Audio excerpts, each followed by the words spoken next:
respected him because he was humble. Sinona says at the time, Matlala was dating his wife's relative. My relationship with Mr. Matlala is not because he's running a security company, he's doing this.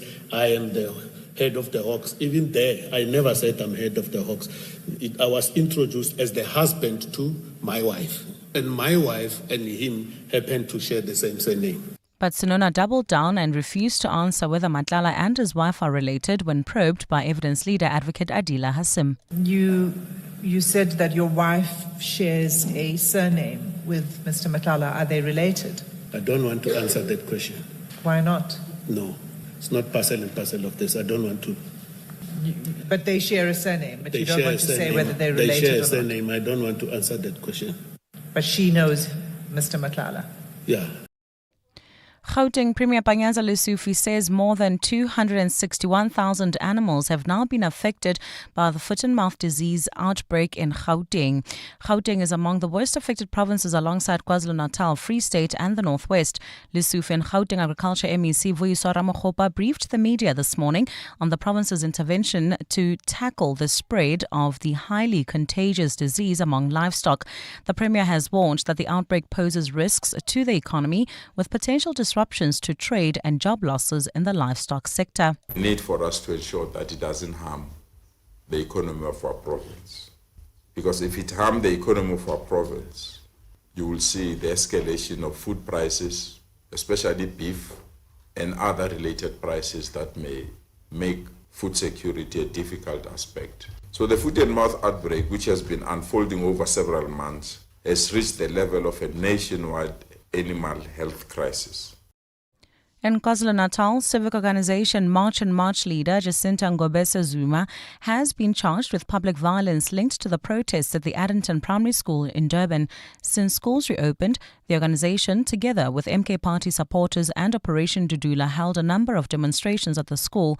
They were demanding space for unregistered children who are South African by birth, alleging the school has many foreign nationals. However, the protests turned violent and some parents were attacked. Nhlanhla Mabasa reports. The violent clashes between foreign nationals and South Africans resulted in police intervening and dispersing the crowds. March and March movement leader Jacinta Ngobese Zuma has handed herself over to the Point police station just a few kilometers from the primary school where the demonstrations took place.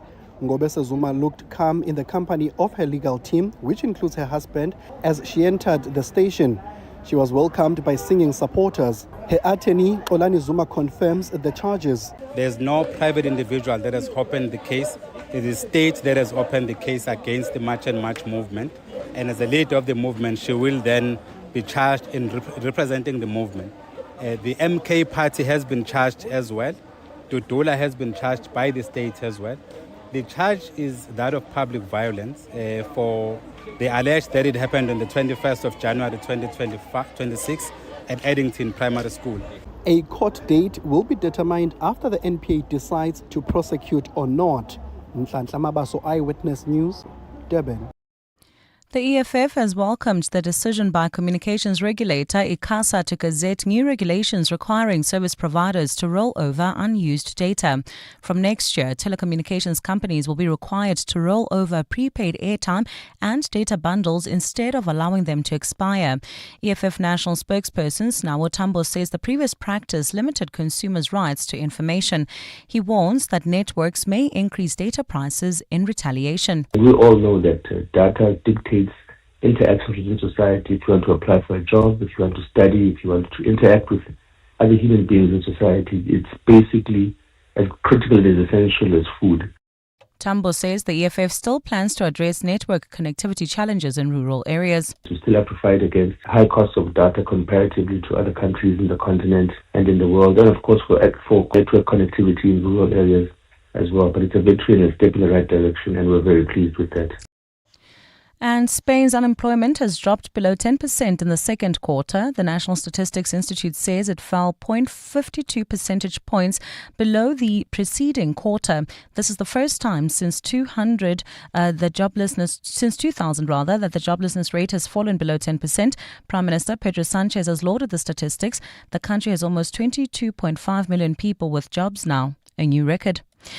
Gold's trading at $5,086.12 an ounce. The rand's at 16.03 to the dollar, at 21.97 to the pound, at 19.06 to the euro. Brent crude oil's at $65.76 a barrel. Traffic remains a bit sluggish. This is in the Edenville area heading towards Bedford View on the R24 westbound between Edenville Road and the Gulili's interchange. Otherwise, the rest of Gauteng not looking too bad. No serious accidents or major delays have been reported on our highways. Just look out for those faulty traffic lights in Bryanston at Winnie Mandela Drive and Grosvenor. Look at your weather. It's a partly cloudy afternoon in Gauteng with showers and thunder showers expected today. Temperatures are peaking at highs of 32 and 33 degrees. The top story in Eyewitness News this hour. KwaZulu-Natal Hawks boss Lesetja Sonona has confirmed he knows criminally accused tender tycoon Vusmusi Cat Matlala and considers him a younger brother. EWN, in touch, in tune and independent. For the latest, visit ewn.co.za or download the EWN app. Get your brain in the game and win big on the Brain of 702. Enter now on primemediaplus.com. T's and C's apply. 702. Live On the Prime Media Plus app. DSTV channel 856 92.7 and 106 FM. Let's walk the talk.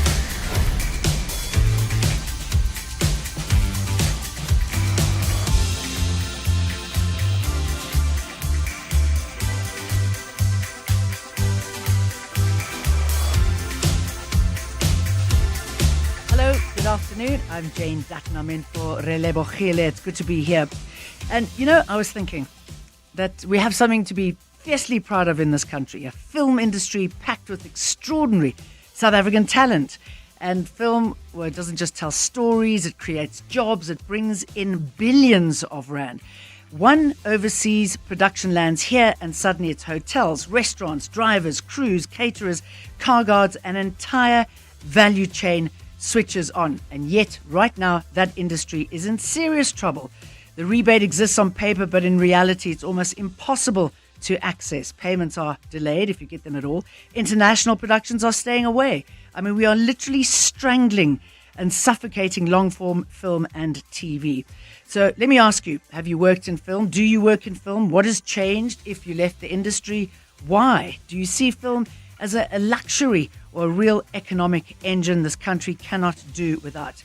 Later, we'll be switching gears to tires, because tires aren't about cars.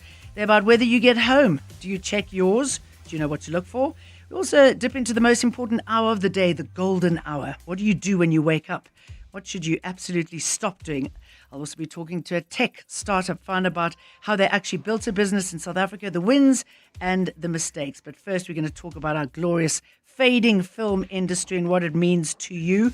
Call us, you know the drill, 011-883-0702. You can also WhatsApp me on 072-702-1702.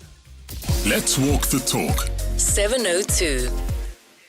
South Africa's talent, we've got stories, we've got crews who are world class, and yet film workers will be protesting outside the Department of Trade and Industry department, saying the industry is bleeding jobs and running out of time. That is on coming up in the next 2 days. Joining me, we've got some hard hitters here in the studio.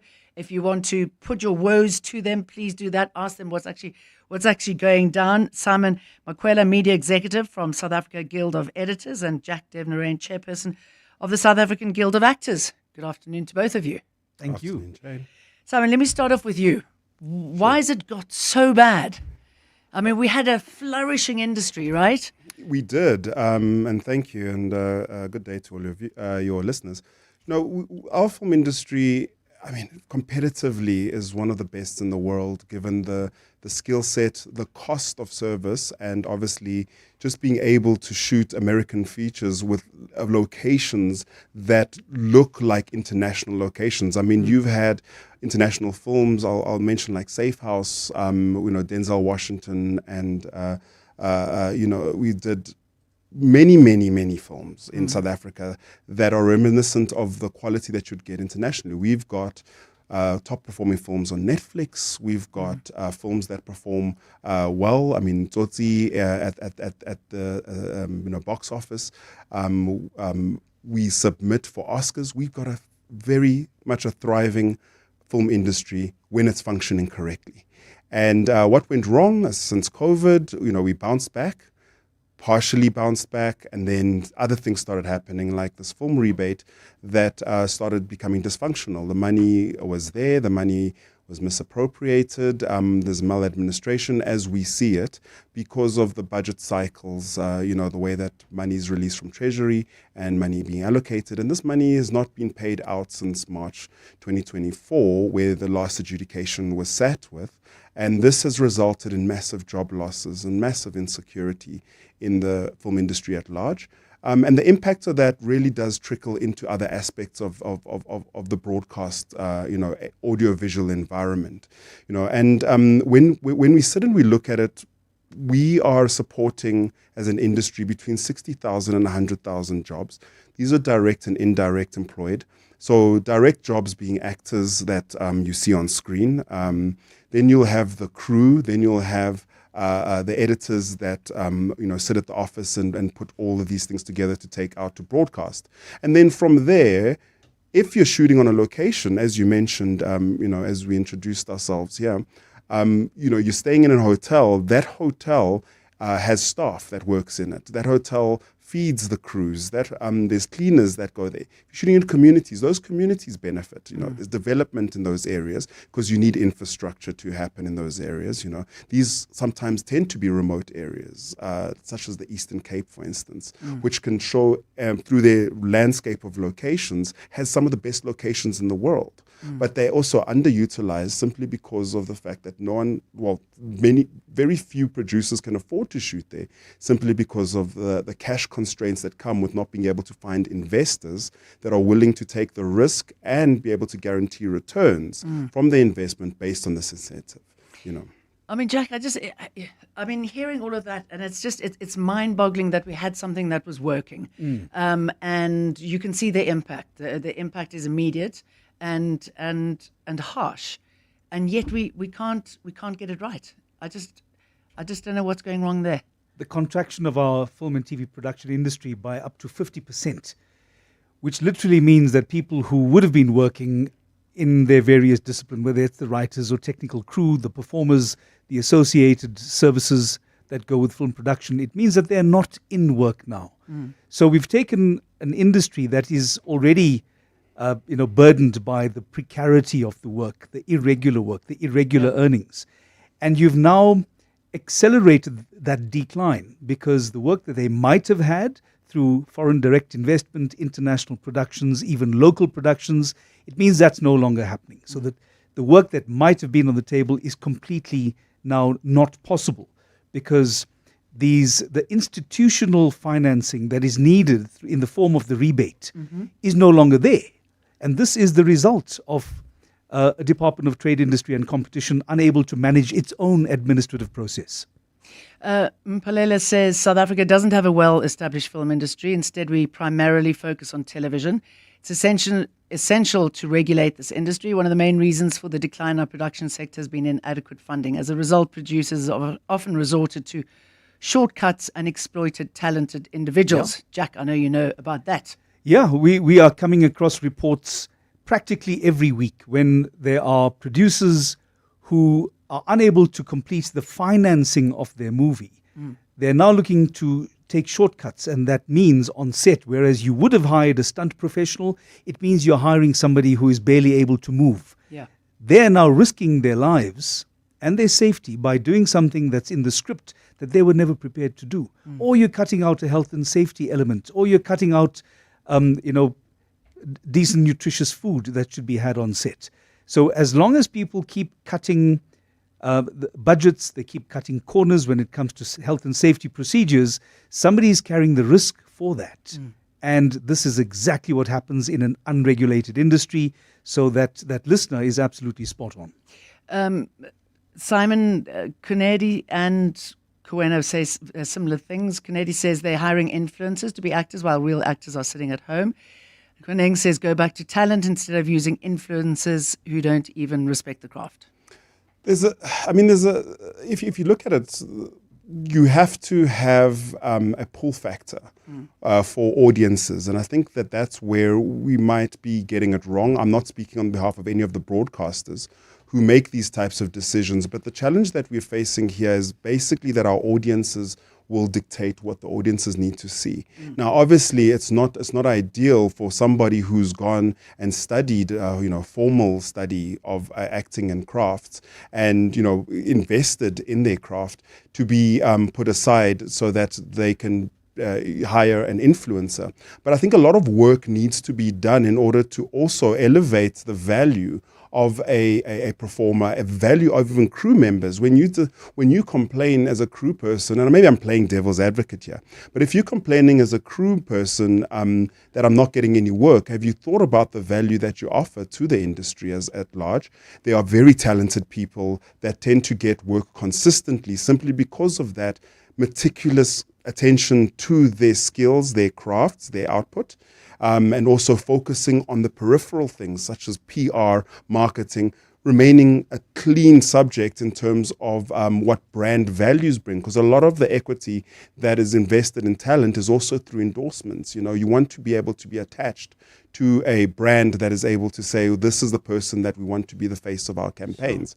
And I want to just go back to the previous question that, the other listener also posed about, the maybe mismanagement of funds from a production perspective. What we're also lacking, and what we see a lot in our industry, is a lack of business acumen that allows to attract investment, also to remain compliant towards the other incentives that are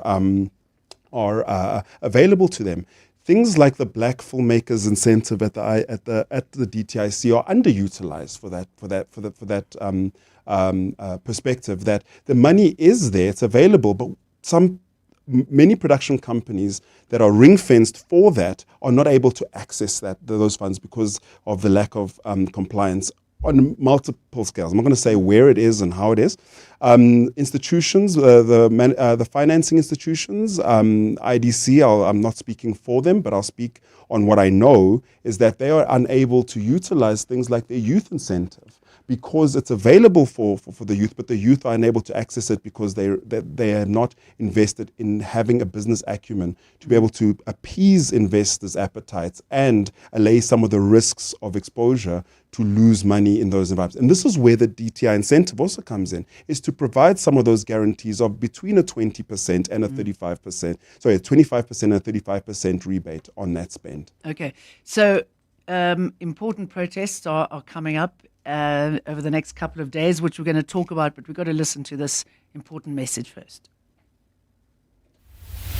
Clement Maniatella. Weekday mornings, 9 to 12. 9 to 12. Why then, when you went to the Koshima Mpuru, you didn't switch off? Because what preceded your visit there was the emails, was the calls, was all that communication. So why didn't you switch off? Let me tell you the configuration of the department. The premises is owned by Public Works, and Prison Services uses the facility that is owned by Public Works, but they've got the responsibility to pay electricity, water, and rates. And in this instance, Public Works didn't play its part, and we realized that perhaps let's give them an opportunity to discuss that internally, so that when we come back, they have already settled the matter. But they owe us. Eugene Modise, who is the deputy mayor of Tshwane. Clement Maniatella. 9 to 12 on 702. Join the Department of Human Settlements, government and industry leaders, innovators and visionaries at the Summit on Innovative Building Technologies, IBTs, where cutting-edge solutions are shaping sustainable, inclusive and resilient human settlements. Tune in to 702 on the 3rd of February, broadcasting live at the Nasrec Expo Centre, Johannesburg, from 9 a.m. to 12 p.m. Visit dhs.gov.za for more. The Department of Human Settlements, houses, security and comfort. The pain of losing a loved one is never easy. It will leave you feeling overwhelmed. At Clientele, we understand that burying loved ones with dignity truly matters. Our funeral plans pay out cash within just 24 hours, and you receive 200 Rand airtime when you claim to make those important calls. Plus, we cover up to 13 people on one plan. SMS funeral to 31586. That's 31586. Clientele Life is an authorized FSP and licensed life insurer. T's and C's online. Standard rates apply. To walk the talk is to turn words into meaningful actions. And it's what we at 702 are committed to doing every day. We are also committed to following the rules set out by the Broadcasting Complaints Commission's Code of Conduct to give you balanced programming, fair comments, and accurate news. But if we stumble along the way and you feel we are not living up to the code, let us know on comment@702.co.za. And if after that you're still not happy, you can direct your complaint in writing to the Broadcasting Complaints Commission. Email bccsa@nabsa.co.za. For more, visit bccsa.co.za. For more about 702, go to primemediaplus.com. We're talking about the film industry in South Africa, once a thriving one. We've got so much talent here, and yet government ineptitude, alongside many other factors, has meant that we've lost something like 50% of the industry. Simon Makwelwa is with me in the studio, media executive for South African Guild of Editors, and Jack Devnarain, chairperson of the South African Guild of Actors.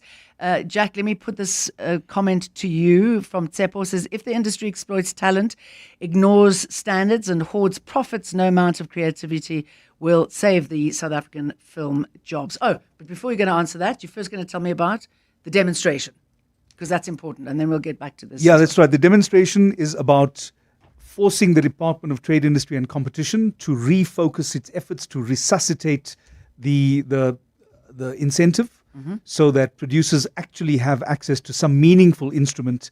Not just local producers, but international producers have some measure of reassurance that there is a mechanism that allows them to get back an incentive for whatever it is they spend in film production in this country. The fact that the adjudication system has failed, it's poorly administered when it was. There are producers who are owed millions of rand through, and these were adjudicated agreements. So the contracts are in place. These producers were just never paid. We will hopefully... So very quickly, the rebates you get locally and internationally, and that obviously gives you the incentive to work in this country rather than going somewhere else, and they're just not being paid. And part of those incentives means that you have to hire locally in order to qualify for those rebates. So it stimulates activity within the South African film and TV production, regardless of whichever region you're in, but it's got to be South African. So this is hugely important, and South Africa is not alone. We didn't invent this. No. This exists around the world, and the UK and Australia and New Zealand, Saudi Arabia, they have their incentives. In Africa alone, you've got Morocco and Tunisia. Kenya. That's right. You know, even Namibia is coming online with theirs. Mauritius has theirs.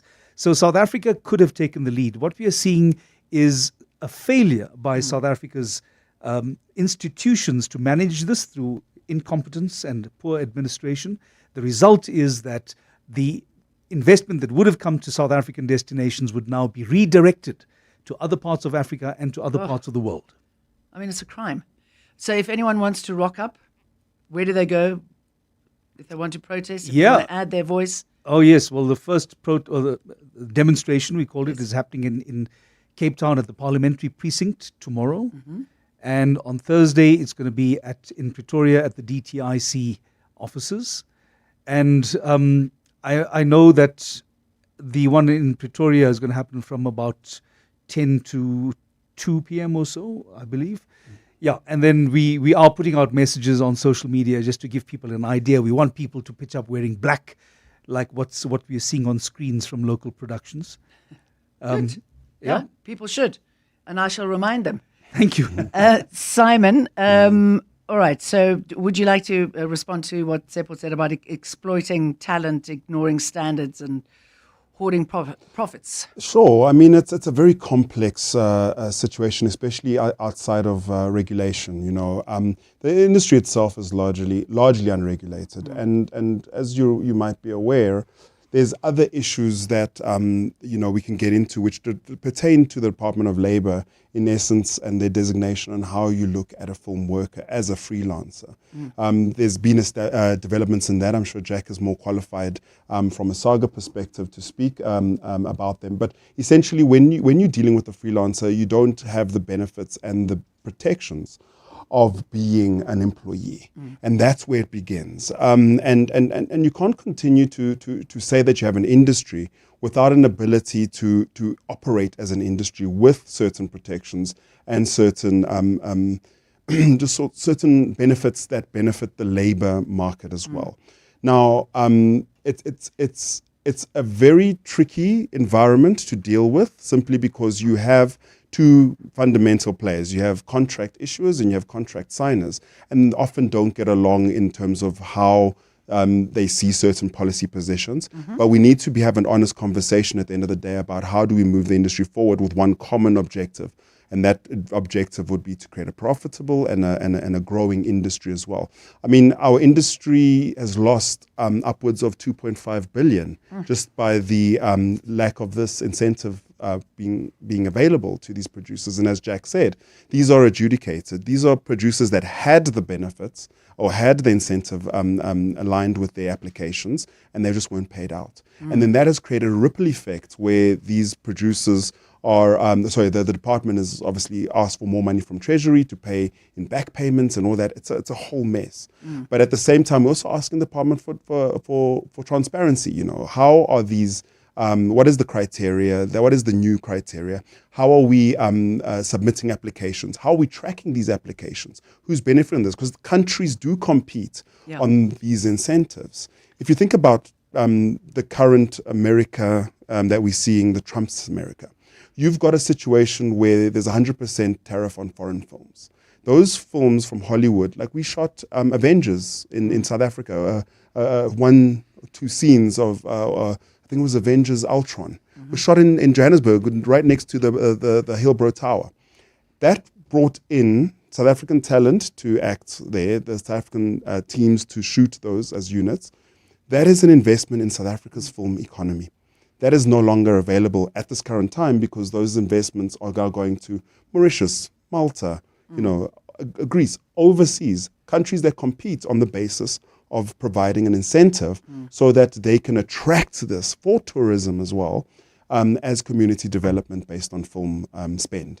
Okay, Jack, I'm going to pick up the movement to declare employees in the advertising, artistic and cultural sectors as workers, with the full protection and rights set out in our labour laws. That's quite a change, isn't it? Huge. This is the revolution we've been waiting for since 1994. We created SAGA 15 years ago because we needed to establish a regulated environment for us recognizing our rights as workers.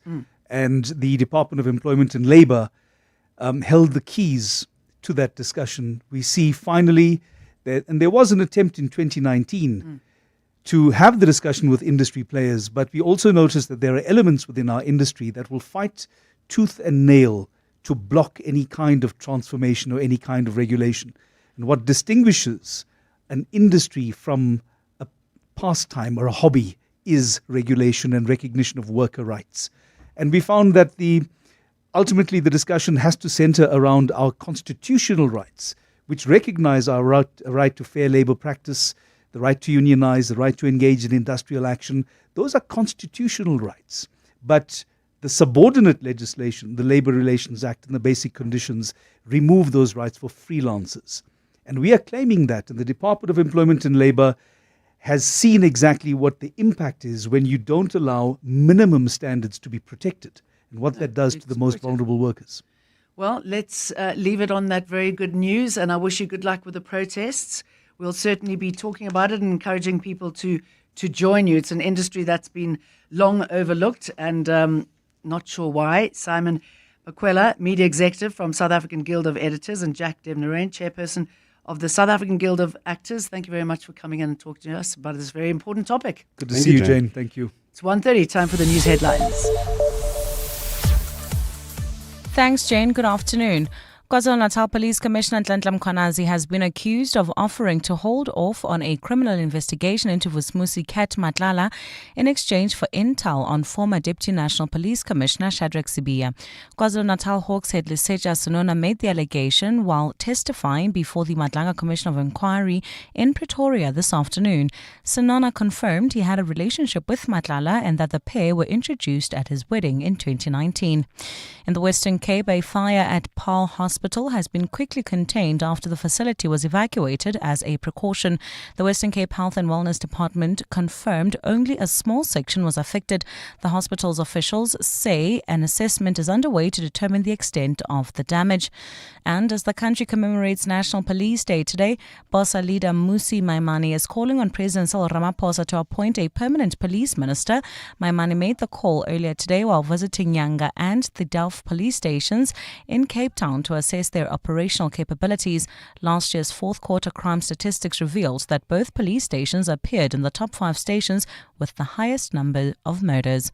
Those are the headlines. This Eyewitness News and more at 2 o'clock or as it happens.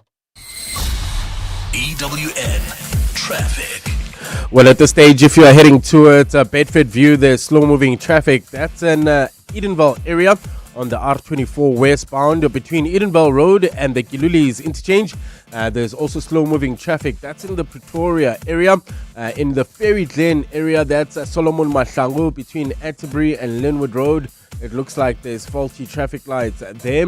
Also, traffic lights not working Bryanston, Winnie Mandela Drive and Grosvenor, as well as in Kyalami at R55 and Kyalami Boulevard. If you come across any other traffic issues, please WhatsApp us on 072 702 1702. There's more EWN on air, online, and on the EWN app.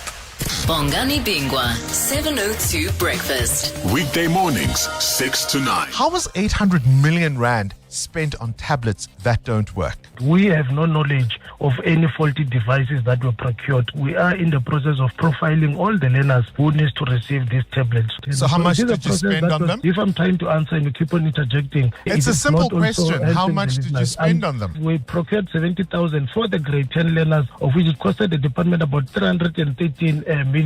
And these learners will proceed with them up until they pass their grade 12. Gerald Sambo, the Mpumalanga Education Department spokesperson.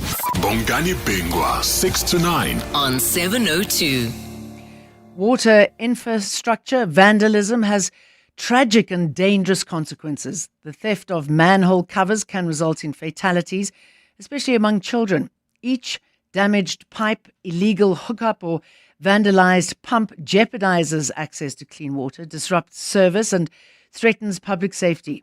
Report suspicious activity to the City of Johannesburg at 0800 002 587. Help combat water infrastructure vandalism. Your alertness can prevent disasters.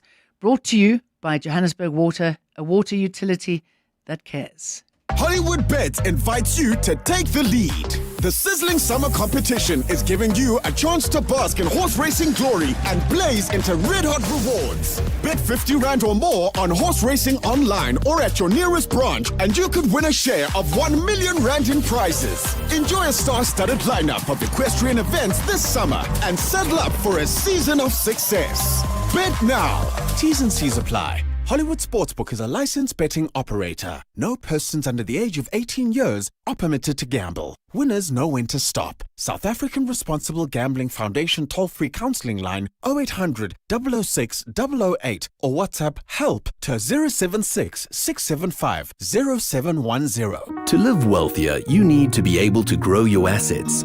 At Standard Bank Private, you get a team of internationally acclaimed financial experts to advise you on local and global investment strategies. Plus, being with a leader in home loans, you can start expanding your property portfolio. So, come live wealthier with Africa's best private bank. Apply online at standardbank.co.za. Standard Bank is an authorized FSP and registered credit provider. T's and C's apply.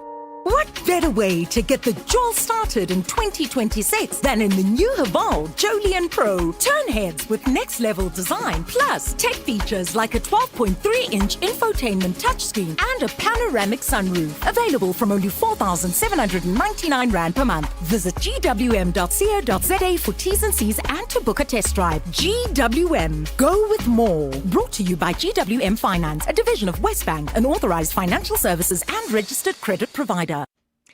The Clement Manyatela Show will host the Unemployment Hour this Wednesday, the 28th of January, from 10 a.m., allowing job seekers a platform to market themselves to potential employers. If you are an employer, this is an opportunity for you to locate the skills and talent you require for your business.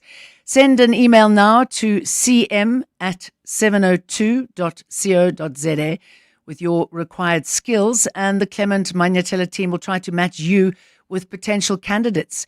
If you are unemployed, listen to the Unemployment Hour on Wednesday, the 28th of January from 10 a.m. for your opportunity to market your skills. The Unemployment Hour on the Clement Manyatela Show, connecting you to opportunities only on 702. Let's walk the talk. Let's walk the talk. 702. So we were talking about the film industry, one that has been basically decimated at the hands of those who should be making it work. Once a flourishing one, we've lost something like 50% after rebates just weren't paid out. Quite a few comments from you, people saying that SABC needs to air 90% of South African content. Adaptation, they should aim for streaming services like the US and Netflix. Sorry, Cats was the SABC one. Let's listen to this voice note. Interesting topic. I think what we also need to look at is the schools.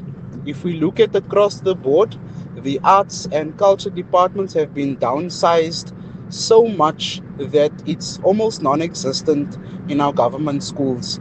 And I think that if we're looking at rehabilitating our arts and our drama and our music performances in the country, we really need to pay attention to the lack of music and arts and performance arts in our schools.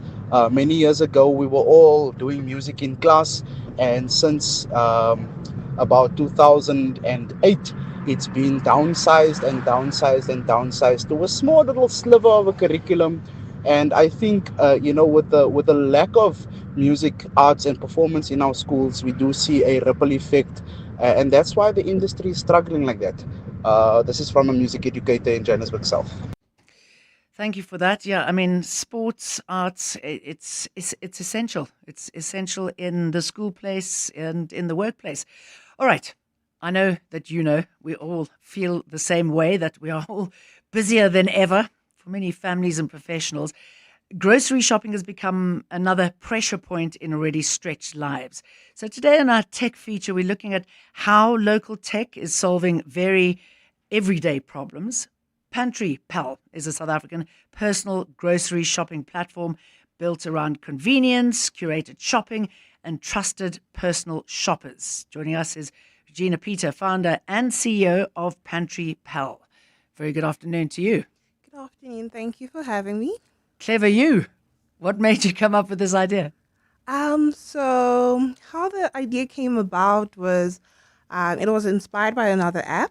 Mm-hmm. So I recently just moved to the USA, and there regularly I was using a grocery delivery app. So what stood out to me about this app is how not only was it convenient, it was very reliable. Where when I made grocery delivery, my order will come as is, and if there's any delays, any items out of stock, I would be informed. So that level of communication created trust for me. And from then on, that was my go-to app. And when I came to South Africa, I noticed that the grocery delivery experience is very different here, a little bit inconvenient, where sometimes I would experience missing items from my order, wrong substitutions, no to little communication, and sometimes your order arrives late without any communication or doesn't arrive at all. And so as a person who values quality and attention to detail, I saw a clear gap in the market. And that's why Pantry Pal was created, where you put a human being between that grocery shopping process who ensures that customers feel informed and respected. Okay, I'm going to go back to that. I mean, you make such a good point. I mean, my bank has moved us to another shopping experience online, and it's terrible. I mean, the other day I got a bag of lettuce, and there were about 5 wrinkled little, very sad lettuce leaves at the bottom, and you wait, it says 2 hours or so, and you wait a whole lot longer. So well identified. I'm intrigued to know how the human element works with the tech feature. Why did you feel it important to bring that in? Because I felt like with groceries delivery specifically, I mean, with most apps now, but I'm going to focus on grocery really delivery. We feel like we have no control. So I wanted to give the customer back control by having that human in there to communicate with you and update you about your order and make you feel like as if you are in the store. Hence, we say we shop for you like you would for yourself, or a family member would for you. Okay, so how does it work? That human element work? How? What would I see? Okay, so you place your order, and once you place your order, there's a personal shopper that's assigned to your order, and they'll send you a message. Good afternoon, ma'am. My name is so and so, and Is this a genuine person? this is a real person communicating with you in Shock. real time. Yes. So they send you that message, and I'll be taking care of your order today. Let me know if you need anything. And from then on, when the substitution's been made, that they'll communicate with you and say, "Hey, ma'am, I didn't find the item you were looking for, but I picked the substitution that you picked." So the communication is throughout the shopping till delivery. So you have this person you can interact with, and just it makes you feel like you have control of your groceries as if you're there. Another cool thing is while this person is shopping and communicating with you, they're able to send you a picture to show you, let's say, for example, you have a bunch of bananas that are ripe, and sometimes you don't know you don't know what's overripe for one person or the other person. So they send a picture to you to show you that, hey, ma'am, are these fine? They look a bit overripe. Then you'll confirm if it's fine or not. So that's my favorite. And that also makes quite a difference because you know that the shoppers who go in there and shop on behalf of other supermarkets or other apps, they grab everything from the front, which is often the oldest, right? So you're not getting the freshest, best produce. Yes, so with our personal shoppers, they are trained to pick the best quality items. So you're not going to get any bruised produce or low quality produce. Okay. And I mean, I've looked at it, obviously, and how does design work when you think about putting together something like this? So when it comes to design, I mean, I have a trusted tech team that works very hard to bring it to life.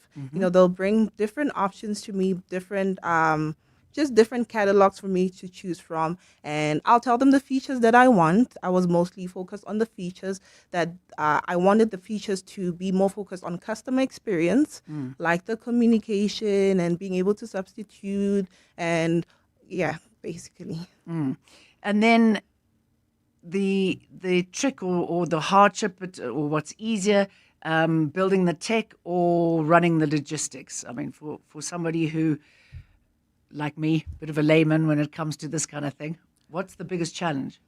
I would say both, but also I would the running the logistics part is harder together with the tech, because especially when you look for perfection, when you're a person who wants a perfect product out there, with tech, there's no perfect product. Every app has bugs. It's just that other apps have gotten really good at hiding it. Yeah. So when you're in the beginning phase and you don't really know much about tech, you expect perfection. So I've had to learn to let go of that and just go with the process and learn. How much tech did you know when you started? Little. Oh, really? I have no tech background. No? A Yes, lot. but I have a very trusted tech team. So Yes. And from a navigation point of view, how easy is it to work out what's going on? I mean, for example, could my mum, and I don't mean to talk her down, could my mum, who's an older person, would she be able to navigate? yes, our app is a user-friendly app. It's very clear on where the stores are, where the items are. There's searches too, where you can search for the product that you want. And when you search for that product that you want, it appears in those different stores because we have multiple stores under one app, so you can pick which store. So it's very user-friendly. All right, I'm talking to Regina Peter, founder and CEO of Pantry Pal.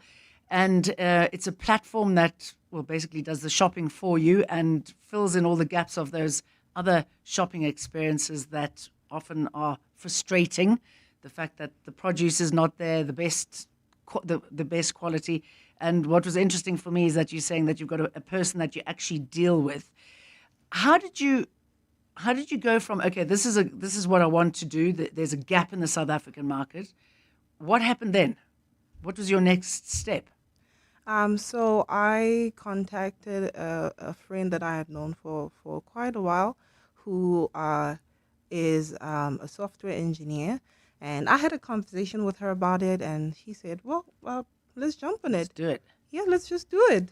So I feel like it was meant to be, because I was just asking questions, So okay, and then from then on, we started working on the product, building it. We started March last year, so we built it for, I haven't counted how many months, but we built it, and by December it was almost done, and we just polished it up in January. I mean, a friend of mine came up with a very good idea, actually in the film industry, which is what we were talking about in the last half an hour. And she was working on the tech, and it was an awful experience because it's so complicated, isn't it? I mean, it's not a simple thing just to put together an app. Lots of players involved and expensive too. Yes, it is very expensive, very expensive. It is competitive, but I'm very confident with Pantry Pal, because there is that gap in the market right now, and we're bringing something a little different. Like I said, now everything is run by tech, and putting that human touch in it makes us stand out. And what's been said about it? People actually love it. People, we got good feedback from family members. People have been asking us to come into their areas, because we in selected Johannesburg areas right now, so we're not everywhere. So people have been really asking us to come into their areas. So people are looking forward to using it. And yeah. And how many shops, how many supermarkets are you linked up to, and what's your aim? So right now we have 6 stores in our app, and we plan on onboarding more stores. Yes. What have you learned about South Africans' shopping habits? Okay, so the app just came out today. We just put it on the App Store, but we've what I've learned about South Africans, so there's still more to learn. So the point I'm trying to make. But I'm sure you must have done a bit of research. And thought, yes, South for sure. Africans, you know, For sure. like more than boerewors and pap. So what I've learned about South African shopping habits is that South Africans are they're very careful with their shopping in terms of pricing. You have to approach them with market-related pricing, because if you're too expensive, then they will not shop from you. So they're very critical when it comes to their spending, when it comes to pricing. Yeah. All right, how does that spending work and the pricing? And what does it mean for an app user and you? So how the spending works and the pricing works, you mean for Pantry Pal? Yeah. We have made sure that we put market-related prices with Pantry Pal to cater to majority of South Africans, so that people don't see our prices and just run. We bring market-related prices with premium experience. And am I correct in thinking that you would strike a deal with the shop, with the supermarket that you're working with? So what's that relationship? So right now we haven't partnered with any stores as yet, but we have positioned ourselves in a way where we're not competition, we're just shopping for the customer on their behalf in their stores. So hopefully in future we will be very much open to partner up with the stores, and more stores, and just local stores too. And then where's the trust element for you? How do you vet those who come onto the app? What do you look for? So we look for people who care about customer experience, who are reliable, and who are trustworthy. And we also make sure our personal shoppers go through intense training to be able to handle orders with care and just prioritize customer experience. So we just look for people who genuinely care about people and giving them the best service.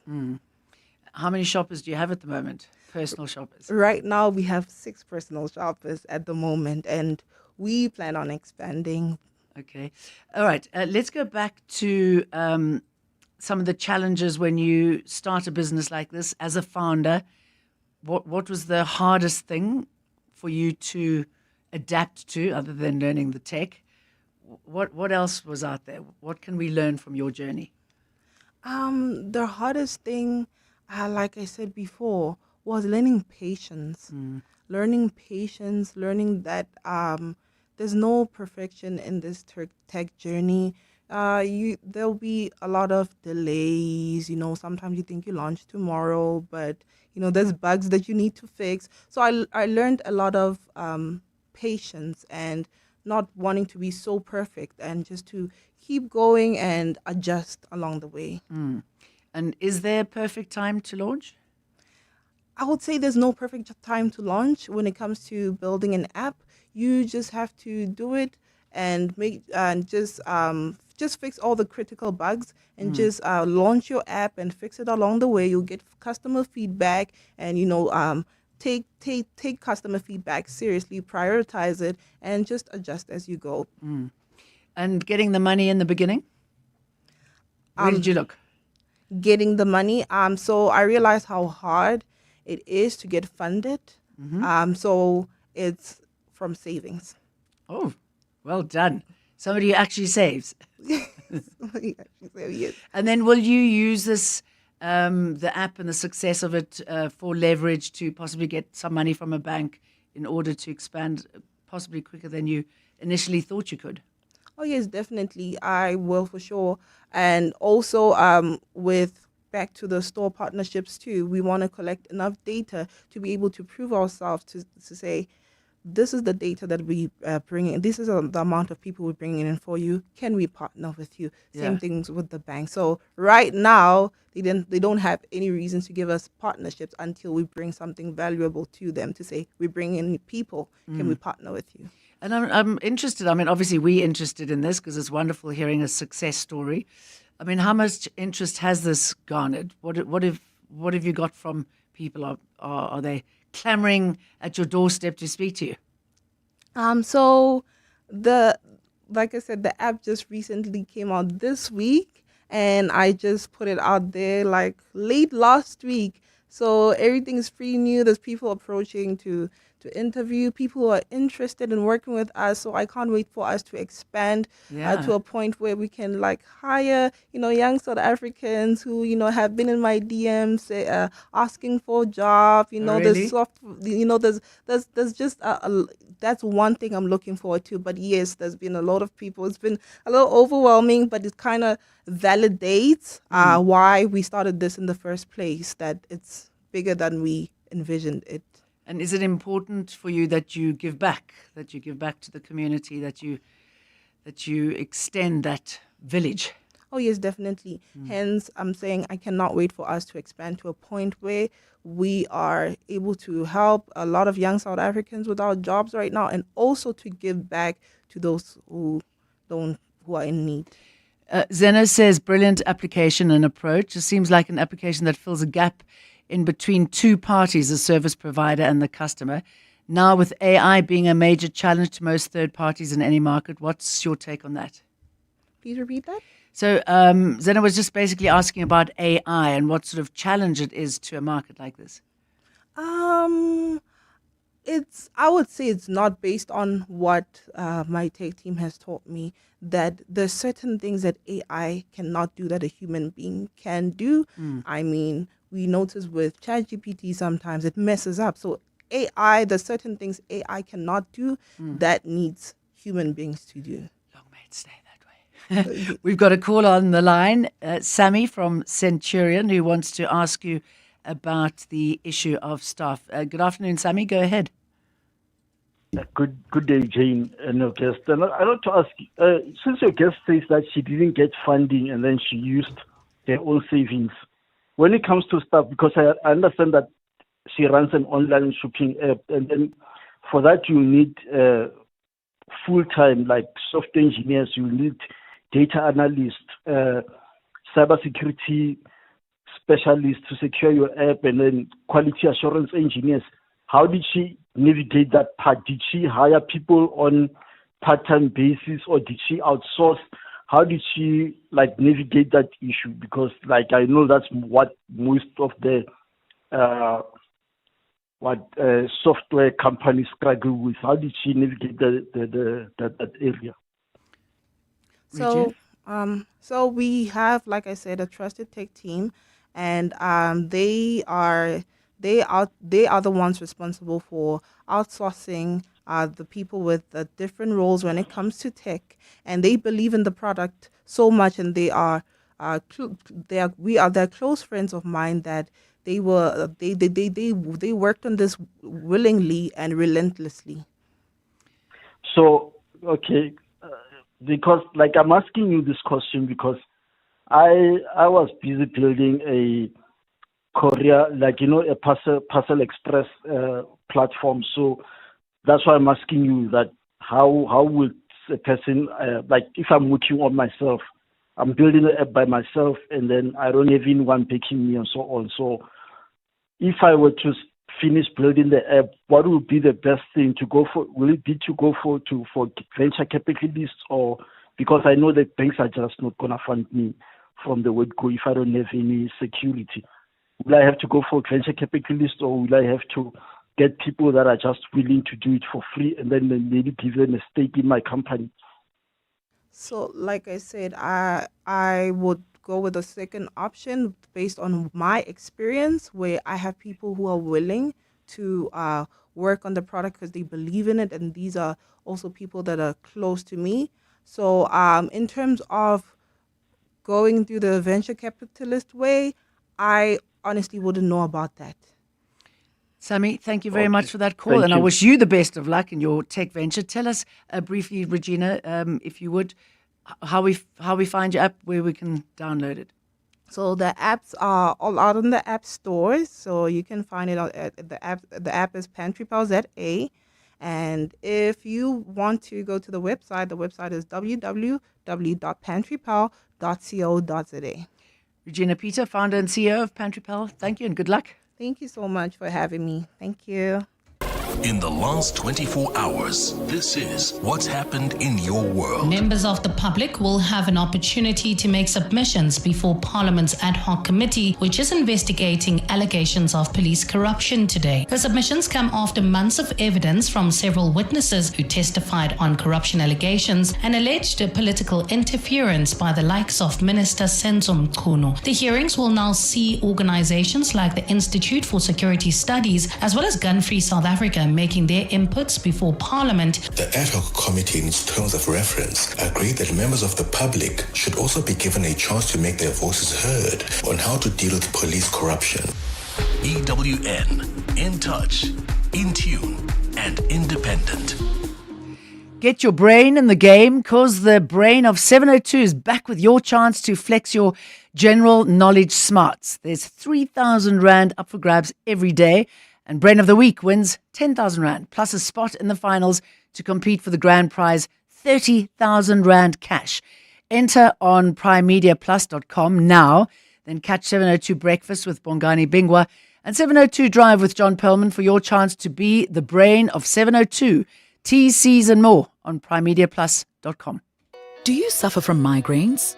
Have you been previously diagnosed by a doctor and treated for migraine? Ask your pharmacist about previously prescribed migraine treatments that are now available without prescription. Brought to you by Sandoz. Clientele is here to safeguard you and your family with compassion because life happens. Be part of a family that truly cares. Our funeral dignity plans have helped South Africans bury their loved ones with dignity for more than 30 years. Let us help you create a meaningful tribute that honors your life and those of your loved ones. We pay out within 24 hours and you will get double accident cover with a Clientele funeral plan. Our plans are affordable. Pick the option that suits your needs. It's easy to apply. No medical examinations and no paperwork. SMS funeral to 31586. That's 31586. Clientele Life is an authorized FSP and licensed life insurer. T's and C's online. Standard rates apply. This is EWN. Good afternoon, I'm Maki Malapo. We begin in the capital, where KwaZulu-Natal Police Commissioner Nhlanhla Mkhwanazi has been accused of offering to hold off on a criminal investigation into Vusmusi Cat Matlala in exchange for intel on former Deputy National Police Commissioner Shadrack Sibiya. KwaZulu-Natal Hawks head Lesetja Sinona made the allegation while testifying before the Madlanga Commission of Inquiry in Pretoria this afternoon. Sinona confirmed he had a relationship with Matlala and that the pair were introduced at his wedding in 2019. Arun Singh has more. According to KZN Hawks boss Lesetja Sinona, criminally accused tender tycoon Vusi Cat Matlala was a close friend of his. But when Matlala's 360 million rand SAPS tender came under scrutiny, an alleged meeting with KZN Police Commissioner Nhlanhla Mkhwanazi was set up to try and resolve the issues around Matlala's SAPS contract. Sinona alleges he accompanied Matlala to an apartment in Durban, which he claims Mkhwanazi owns. He says he overheard Mkhwanazi offering Matlala a deal. There I heard that he also offered to hold allegations of attempted murder against Mr. Matlala for Tebo Tobejani in exchange of information in relation to Lieutenant General Sibiya. Matlala was arrested by members of the PKTT and charged with the attempted murder of his former socialite girlfriend Tebogo Tobejani last year. Arun Singh, Eyewitness News. Meanwhile, in the National Assembly civil society organization Accountability Now has urged Parliament's ad hoc committee investigating police corruption to push for the establishment of an independent body to investigate corruption.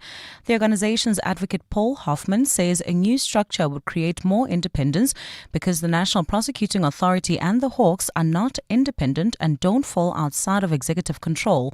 Hoffman was the first member of the public to make a submission before the committee as it winds up its inquiry into the allegations raised by KwaZulu-Natal Provincial Commissioner Nhlanhla Mkhwanazi. Babalo Ndenza has more. Only 3 civil society organizations have been confirmed to make submissions today due to the travel arrangements not being finalized for the 3 other organizations. Accountability Now's Paul Hoffman kicked off the public submissions, calling for greater independence when it comes to fighting corruption. He says the criminal justice system is dysfunctional because corruption with impunity is rampant. Hoffman says Parliament must consider the Constitutional Court judgment which called for the independent corruption-busting body. Our law demands is the word that they use. Our law demands a body, not several bodies, but a body outside executive control to deal effectively with corruption. Hoffman says that decision ought to have been translated into law by the previous Parliament, and this is the right time to go through with that decision. Babalo Ndenza, Eyewitness News, Parliament. At the same time as the country commemorates National Police Day today, BOSA leader Mmusi Maimane is calling on President Cyril Ramaphosa to appoint a permanent police minister. Maimane made the call earlier today while visiting Nyanga and Delft police stations in Cape Town to assess their operational capabilities. Last year's fourth quarter crime statistics revealed that both police stations appeared in the top 5 stations with the highest number of murders. South Africa currently has an acting police minister, First Kachalia, following the president's decision to place Minister Sinza Mchunu on special leave. Ntutuzela Nene has more. BOSA leader Mmusi Maimane says strong leadership is critical to tackle South Africa's crime crisis. Maimane argues that a permanent ministerial appointment would bring accountability and stability to police leadership. We have a ghost worker in Minister Mchunu at the moment. I don't know what he's doing, yet we are paying that salary. Imagine that 2 million rand salary and what you could do with it here. He's urged the president to act decisively, saying South Africans deserve a police service that's properly led, not one hamstrung by uncertainty at the top. Ndutuzelo Nene, Eyewitness News in Cape Town. Gauteng Premier Panyaza Lesufi says more than 261,000 animals have now been affected by the foot-and-mouth outbreak in the province. Gauteng is among the worst affected provinces alongside KwaZulu-Natal, Free State and the Northwest. Lesufi and Gauteng Agriculture MEC Vuyiswa Ramokgopa briefed the media earlier today on the province's intervention plan to tackle the spread of the highly contagious disease among livestock. The Premier has warned that the outbreak poses risks to the economy with potential disruptions to trade and job losses in the livestock sector. The need for us to ensure that it doesn't harm the economy of our province. Because if it harms the economy of our province, you will see the escalation of food prices, especially beef, and other related prices that may make food security a difficult aspect. So the foot and mouth outbreak, which has been unfolding over several months, has reached the level of a nationwide animal health crisis. And a fire at Paarl Hospital has been quickly contained after the facility was evacuated as a precaution. The Western Cape Health and Wellness Department confirmed only a small section was affected. Hospital spokesperson Lindsay Lotter says an assessment is underway to determine the extent of the damage. The fire was quickly contained, and we would like to thank hospital staff, the Drakensberg Municipality's fire services, SAPS and local law enforcement for their swift and professional response. The affected area and its immediate vicinity were evacuated as a precaution. Patients impacted by the evacuation were safely moved. No injuries have been reported. Gold's trading at $5,076.63 an ounce. The rand's at 16.04 to the dollar, at 21.99 to the pound, at 19.07 to the euro. Brent crude oil's at $65.87 a barrel. Well, at this stage in Rudaport, there's still bumper-to-bumper traffic heading towards Lerato on Randfontein Road between Corlett Avenue and Adcock, and in the Pretoria area, there's bumper-to-bumper traffic. This is in Ferry Glen on Solomon Mahlangu between Atterbury and Linwood Road. A look at your weather. It's a partly cloudy afternoon in Gauteng with scattered showers, showers and thunder showers expected today. Temperatures are peaking at highs of 32 and 33 degrees. The top story in Eyewitness News this hour. KwaZulu-Natal Police Commissioner Nhlanhla Mkhwanazi has been accused of offering to hold off on a criminal investigation into Vusmusi Cat Matlala in exchange for intel on former Deputy National Police Commissioner Shadrack Sibia. EWN, in touch, in tune, and independent. For the latest, visit ewn.co.za or download the EWN app. 702. Live on the Prime Media Plus app. DSTV channel 856, 92.7 and 106 FM. Let's walk the talk.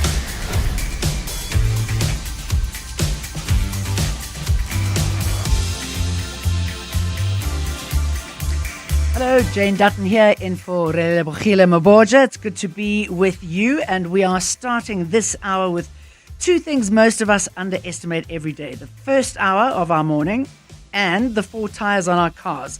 The golden hour isn't about waking up at 4 a.m. or turning life into a productivity contest. It's about who gets access to your mind first, you or the noise. Now, that first hour quietly shapes your focus, your stress levels, and the decisions you make all day. And tires, the only part of your car that touches the road, yet they're the most neglected safety feature we have. Small mistakes, bald tread, low pressure, things you can fix in minutes can turn deadly fast. So today we're talking about attention, safety, what we ignore, what actually matters, and how small changes can make a very big difference. And I want to hear from you on both of those topics. I know that you've got lots to say. Obviously, the first one's going to be about the golden hour. You can call me on 011-883-0702. You can tweet us on at Radio 702 or at Jane Dutton. And you can WhatsApp me on 072-702-1702. 702. Series Edition. So the golden hour is not about waking up at 4 a.m. or becoming hyper-productive. It's about who gets access to your thinking and the way you work. The first hour of the day shapes almost everything.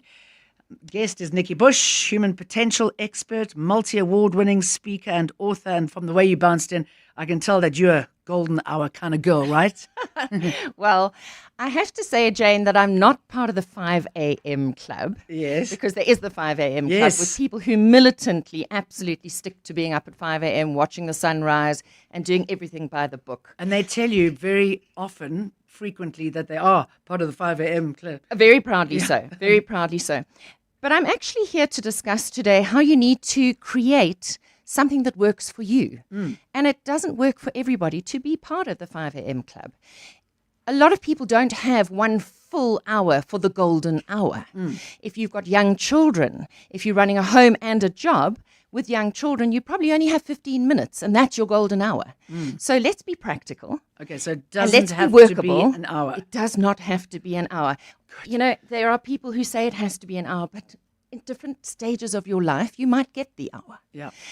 Right now, you're still running around 14-year-olds Yes. and doing the school run No and all those hour. things. You probably don't have the hour in the morning, but maybe we can give you something to do in 5 minutes that will change the outcome of your day, or maybe you can squeeze 15 minutes in. Yeah. But I don't want people to get hung up on a full hour if they don't have it. Rather do something consistently than nothing at all. All right, so if anyone's listening out there, do you have a golden hour?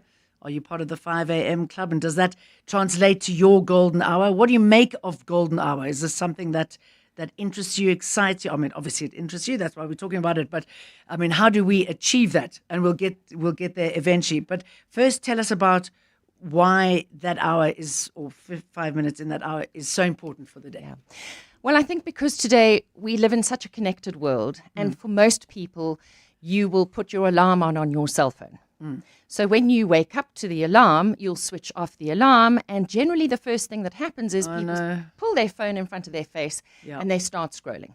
Either you're checking your WhatsApp, you're checking emails, you're checking the news, social media. There's so much vying for your attention. But really successful people know that what you focus on will flourish. So you have to be the boss who gives your energy, your focus, your attention, direction, and leadership. Because if you don't, your day will tell you how it's going to be based on what you are watching, what you are reading, what you are scrolling through. And for the most part, if you really need to know something, you will find out. If it is that urgent, you will find out.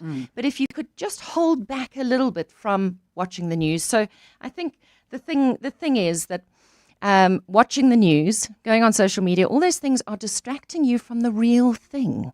If we want to squeeze the juice out of our day and have a successful day, we need to set the tone. Okay, we need to give it what direction. is the real thing when you refer to that? So what's important to you? What do you want to get done in your day? What will a successful day look like for you? So firstly, I'd like to say nobody's perfect. And we rarely have 2 days that are the same. And in fact, if you get 1 day in a month where you get through your entire to-do list, that's probably a lot. So let's have a little empathy for ourselves. Okay. Let's not try and be perfect. I always say we need to kill the idea of superwoman, superman, super dad, and super mum, because they don't exist. They are just mythical aspirations that leave us feeling disappointed at the end of the day because we only got through half of what we wanted to. So let's be realistic. Let's be practical. And I really want to say, go for workable for you. And what's workable for you, Jane, is not necessarily going to be workable for me. And it's not going to be workable for somebody else who's maybe got younger children. And I'm in a situation where my children are now grown and flown. So we come at this question of what does a successful good day look like from a very different perspective. And we need to take that into consideration. So I say, kill your darlings. Those are your expectations that are generally unrealistic. That expectation of being perfect. It ain't going to be so because we are human beings. We're not robots. And if you interact with other human beings, you know that there's this, the human factor will get in the way of having a perfect day. Is social media the culprit here? I mean, it throws up people that are perfect. Well, their life is wonderful. It can be, and I just want people not to compare their lives to other people. Of course, you can look at people's recipes for a good life, and maybe cherry pick some elements that you could put into play. But if you try and copy somebody else verbatim, their recipe, it probably won't work for you, which is why that's the caveat for today's conversation, is make it work for you. And don't then take on this mantle of guilt because it didn't work. We need to customize. We live in a world of customization. We've got so many ideas available to us. I'm going to throw a whole lot out here today, but take what resonates for you. Be curious about maybe trying a few new things, and then go for consistency. What can you consistently implement? Because consistency always wins. Then the other and thing, I guess, there's a sense of achievement then if there's consistency, right? Absolutely. You're able to keep doing something over and over over. and over again. Yeah. And then, we all start off with too much on our list. I probably start every day with at least 15 items on my list, sometimes 30. I know I'm never going to get through those things. But if I actually step back and I go, what would make today feel good or successful? If I completed just 3 things out of the 15, what are the 3 highest priorities or biggest impact items? Then you can forgive yourself at the end of the day for not getting to everything. And is this similar to what I believe you should also do, write in your book, things that you're grateful for, things that you want? I mean, could that be definitely weaved into it? Because our priorities need to be linked to, what we're searching for, what we're feeling for, what we're looking for, what goals we've set. And so we usually start the beginning of the year, and as this is the Kickstart 2026 Strong Masterclass series, I often say we need to narrow down our focus because we start with too many things on our goal list and our to-do list and our bucket list for the year. We really need to pare that down to as few items as possible because then it's far more achievable. And go back to what I said earlier, what you focus on will flourish. If you are splicing, dicing and dividing your attention across too many things, nothing is going to be a priority. I like how you say we've got to have empathy. I think I know I am. So hard, this go. And we don't, right? We're not gentle. No. We're far more gentle with other people than we are with ourselves. Mm. So I think, and you will probably agree with me as a mum, that tomorrow starts today. Yeah. For me, mission control is the evening before. If I go to bed without having my ducks in a row for the next day, I don't sleep well. I need to do the logistical planning for the day, just as I did when I had small children, when I had to run around them and get them to extramurals and get them to doctor's appointments in between everything else. That starts the night before. It doesn't start in the morning. And the thing we've got to remember is that we give our brain direction at night as well as in the morning. We give our brain direction, we give our consciousness direction, we give our subconscious direction. We've got to be the boss of the ship, the captain of the ship. Yeah. And if you sit down and close off your day and make your list for the next day and make sure the logistics are all in place, and if you're a parent, you get the lunch boxes packed the night before and prep the breakfast and leave it in the fridge or whatever you want to do, to make the day flow easier in the morning, then generally your brain can relax when you go to bed because you've done what you can do in prep for tomorrow. And the interesting thing about the brain is that your brain will go and rehash what you've been through, what you've told it. Like I say, when children are studying, their brain will restudy while they're sleeping. Whatever they have fed into their brain during the day, the brain will do another dry run without you being conscious of it. We're going to talk more about the brain. We're going to talk more about getting this golden hour right. I'm with Nikki Bush, human potential expert, multi-award-winning speaker and author. And I want to hear from you. And I'm sure Nikki wants to hear from you as well. What do you make of this? Is it something that you would like to try and get your day a little bit more organized?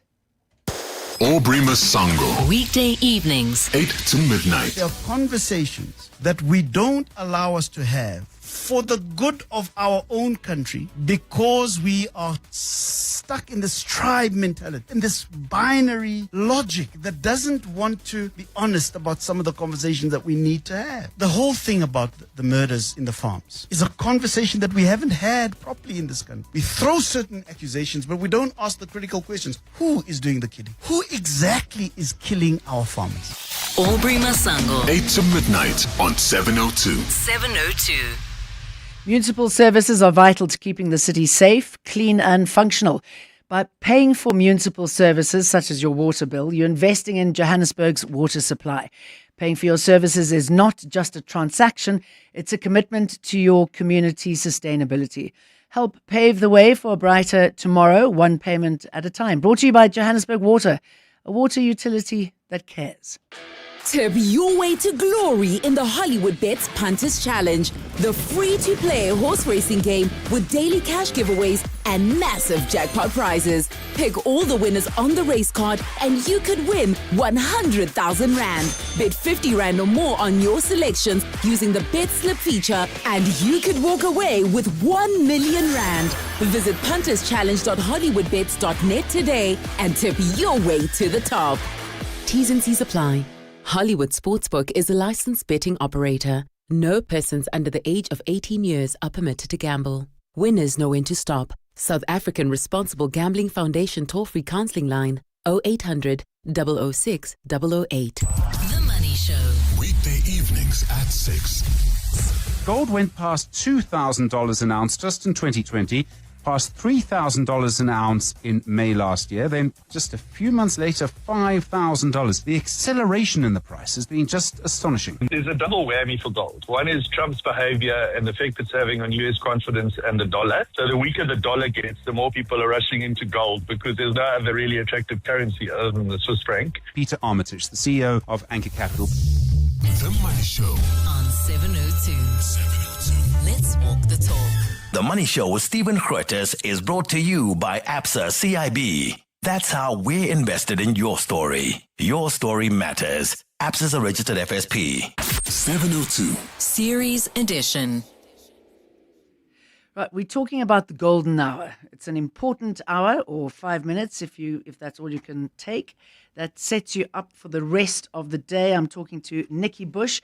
And if you want to give us a call, if it's something that you do, if it's something that you'd like to find out more about, the number's 011-883-0702 and the WhatsApp number is 072-702-1702. Let's go back to what you were saying, Nikki, about getting organized the night before. I mean, my eyes went large because I'm not that person. And I realize it's something that I should do. I just do everything last minute, crazy. If I'm catching a flight that next day, I'll probably only pack in the morning. I know, Jane, I couldn't sleep if I did that. Okay. So we are fundamentally different, but therein lies the wisdom is knowing how you best operate under pressure. Yes. Some people can do what you do. And if you're comfortable with that, stick with it. I couldn't. So that's not going to be the way I go. But knowing yourself well is really important. The other thing is to set your intention for the day the night before. And I always say we should set our intention for highest good, as in so that you win and everyone else around you wins as well. Yes. It's not a win-lose. Yes.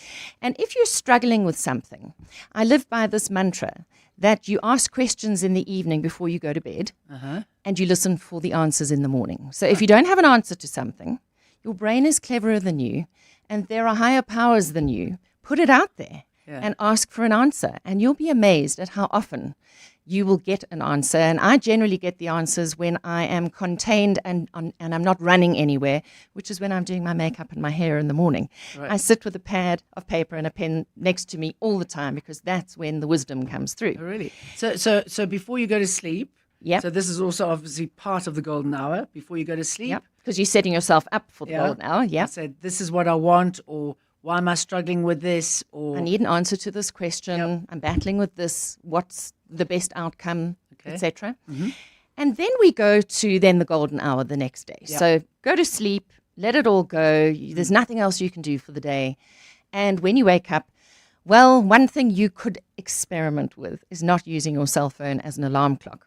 Maybe get a good old-fashioned alarm clock so that you're not tempted. So remove temptation to scroll through your phone when you first wake up. And then there's lots of things that you can do. I'm going to give you a menu of things that are possible in the morning. Tell us. Yep. So you might want to hydrate your brain. That's the first thing you really should do because your brain is made up of 80% water. Yes. So if you want your brain and your body to connect, best you drink something early, preferably not coffee, actually. Oh. Because that dehydrates your brain. Oh. So water, lemon water, etc. would be really good. You might want to say a prayer if you're a person of faith. And then I've got something here. So there's two things I'd like to share. The one is Joe Dispenza, who's considered a key figure in the field of personal development and self-healing. He works on the neuroscience side, and he says, as you wake up, put your hand on your heart and feel it beat. And then take 3 breaths in and out. And then say aloud, because this is the intention once again, today I step into my new reality, because every day we become a revised version of ourselves, hopefully a new improved version of ourselves. Today my thoughts create my new future, because our thoughts do create our future. And today I become the person I know I can be. And the last one is I become an unstoppable force of creation. You don't even have to believe this. Just try it. Yeah. Because once again, it's setting the energy, setting the intention in a positive direction. And if you're a person of faith, maybe there's a prayer you start off with. And this, once again, if you're a busy person, this is quick and easy. For years and years, I've used the prayer of Jabez. And it's a petition, it's an invocation for the highest good of everyone, not just you. And it's very simple. Oh, that you would bless me indeed and enlarge my territory. In other words, you're praying for expansion of your impact in the world. That your hand would be upon me, that you would be protected, and that you would keep me from evil, and that I may not cause pain. Lovely. It's such a beautiful prayer, because it's not about me. It's about how can I best be used for highest good in the world. And I think we need to shift away from this independent, I operate alone mentality. We are all interconnected. And I think that those two things could make a big difference to many people. Just that prayer, or just that wake-up exercise of tuning into yourself. Hold on a minute. Yeah. We've got a voice note which we're going to listen to, but I just... there's a question for you from Yumas. Can you ask your brilliant guest, which book could she recommend on learning more about the brain? Oh, my goodness. There are so many, and I'm going to just let that question percolate until I come up with the best answer. But I'm going to send you to my book, of course, Future Proof Yourself, How to Win at Work and Life, which has got a lot of what we're talking about in it. Oh, good. And then go and look up Dr. Joe Dispenza, because there's a lot of YouTube videos there that are going to help you with exactly what we're talking about right now. So I think those are 2 great resources. Another question, how do you achieve all of this with screaming children, 2 crazy barking dogs first thing in the morning? Gosh, sounds like my house. Yes, and that was my house for many, many years. And that's why I'm saying if it's just 5 minutes that you're lying in bed and that you do this, put your hand on your heart and say a few things or say a prayer, even that will actually create this intention for the day and give your energy leadership and direction. If you've got a little bit more time, you might want to step outside and look at the horizon, because that's very good for you. If you're up early enough, watch the sunrise. Very, very good for you. Hold on, I'm going to let's just listen to this voice. Yes. So my golden hour actually starts at night, where in my family at 8 o'clock in the evening, we take all the cell phones out of the house and put it in the kitchen at a designated charge point, so that no phones are anywhere close to anybody's beds, my children included. Then in the morning, I went and invested. The best thing that I could do for my mornings is I invested into 2 red couches, single couches for my wife and myself.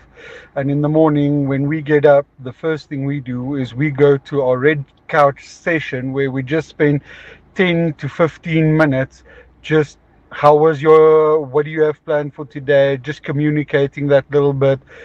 Sometimes it can last an hour. It depends on where the circumstances of the day, but that is the way we start our day to get the maximum result out of what we do.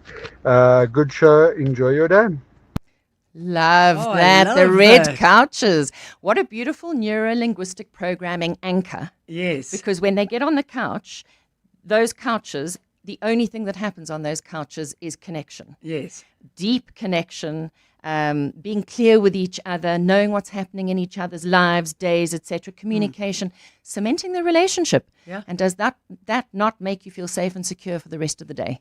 Sadly, news is coming. I mean, not sad. Obviously, wonderful that news is coming. But quickly, if you can give us a few more pointers. Right. Journaling, meditation.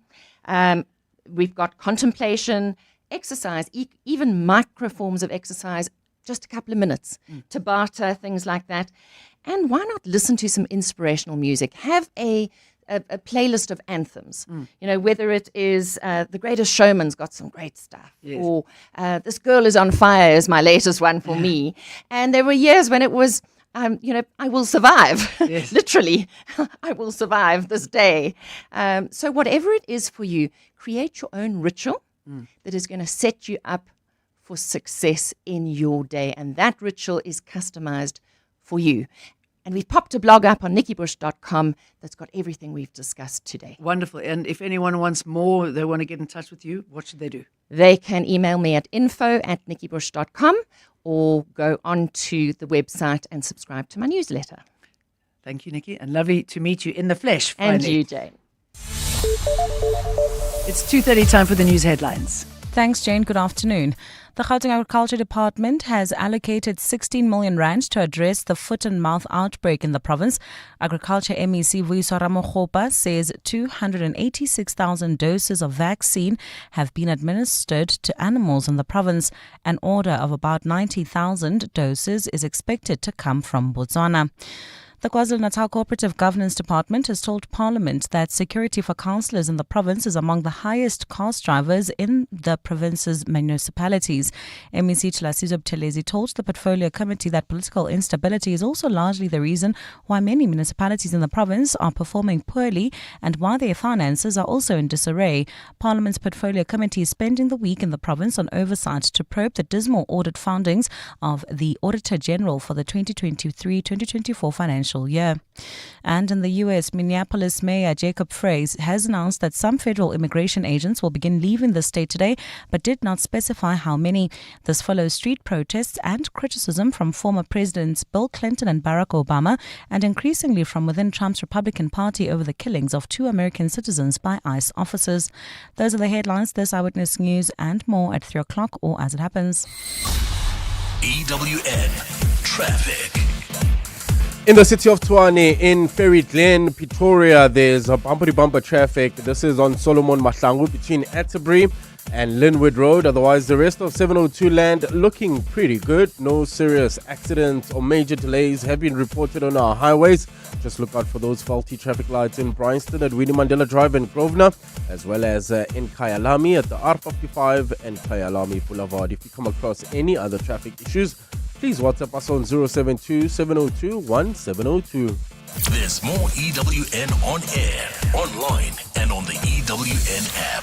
There's a new way to experience all your favorites. Pulse Africa, the 24/7 fast channel, now live on PrimeMediaPlus.com and the Prime Media Plus app, bringing you the best of Prime Media around the clock. Watch the biggest moments from 702. It's non-stop entertainment and authentic African storytelling, all from Africa's leading media network. Pulse Africa, only on the PrimeMediaPlus.com and Prime Media Plus app. They're back on home soil. The Proteas men get behind the World Test champions as they face the West Indies in a T20 International at DP World Wanderers on the 31st of January. This match also marks Pink Day and a send-off to the ICC T20 World Cup. Pitch up in pink, bring your unbreakable spirit and support a great cause. Get behind the Proteas men against the Windies for Pink Day. Visit cricket.co.za to book tickets. In life's most challenging moments of loss, compassion can be your greatest comfort. You shouldn't have to face the financial burden of losing a loved one by yourself. Rest assured, Clientele's funeral plans pay out cash within 24 hours. You can cover up to 13 family members on one plan, ensuring all your loved ones are taken care of, and 3 children are covered at no additional cost. With Clientele, you're not just buying a plan, you're also buying peace of mind. When the time comes, you will need to make important calls with your 200 Rand airtime you will receive when you claim. Plans offer double accidental death cover, as well as transport, grocery and unveiling benefits. Apply today, it's easy. There are no medical examinations and no paperwork. SMS funeral to 31586. That's 31586. Clientele Life is an authorized FSP and licensed life insurer. T's and C's online. Standard rates apply.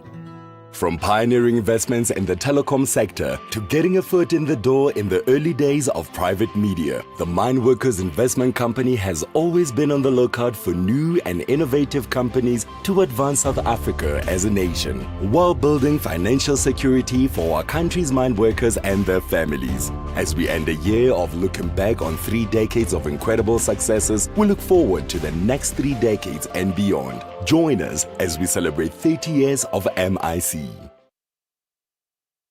The Clement Manyatela Show will host the Unemployment Hour this Wednesday, the 28th of January from 10 a.m., allowing job seekers a platform to market themselves to potential employers.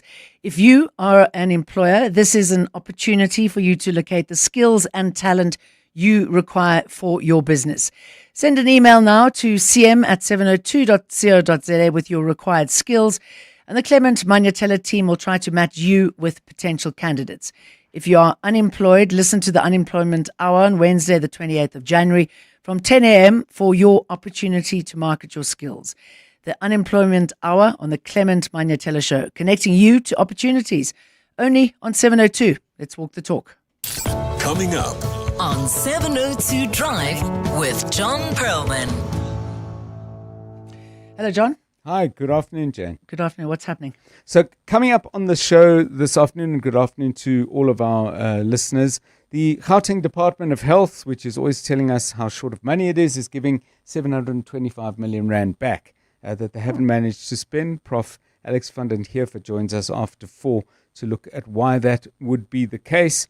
Crucially, what can be done about it? I'm hoping something. We'll go to the Madlanga Commission of Inquiry, Lieutenant General... is it Lieutenant General? Senior police officer, head of the Hawks in KZN, General Sinona, is on the stand. Very, very interesting stuff indeed coming out. Oren Singh is keeping a close eye on that. Jane, the gold price has got everyone very excited and mainly happy, but if you're a jewelry manufacturer, that can't be good news. I guess so. And if you're someone who's hoping to buy jewelry, perhaps a wedding ring or some jewelry to celebrate a special occasion, how's that all being dealt with? Jewelry manufacturers joining us to talk about that at about 20 minutes past 5 o'clock. Silver's also going up, isn't it? Silver has gone up very copper. sharply. Yeah. That's a very good point, actually, and thank you. I will add that into the conversation. Inquiry into the road accident fund still underway. Lindsay Dentlinger has an eye on that, and there'll be plenty more. Thank you, John. 702. The car feature. The car feature on 702 is brought to you by Mechanic and Motorite, bringing South Africa's trusted mobile mechanics to you. And Dev Naidu is in the studio with me. He's a tyre safety expert and fleet manager at Super Quick. And I love somebody who brings props, and you brought 3 tyres into the studio. No, good afternoon, Jamie. Good afternoon to your listeners as well. Okay, this is an important topic. I know it's one of the most easily overlooked. It's something that can save your life, right? All right, so you've got, and I'm going to try and describe them. I mean, obviously you can see this on our app, but you can try and tell us what we are looking for when we look at those tires and what it is that we should be seeing. Okay, so if you look at these 3 tires that I have in the studio here, the one to my left, it looks pretty well with the tread, but the difference on this tire, it's actually 14 years old. Sure. Actually, not 14, my apologies. It's 20 years old, this particular one. So it looks all fine, but if you look at it in terms of tread, it looks all good.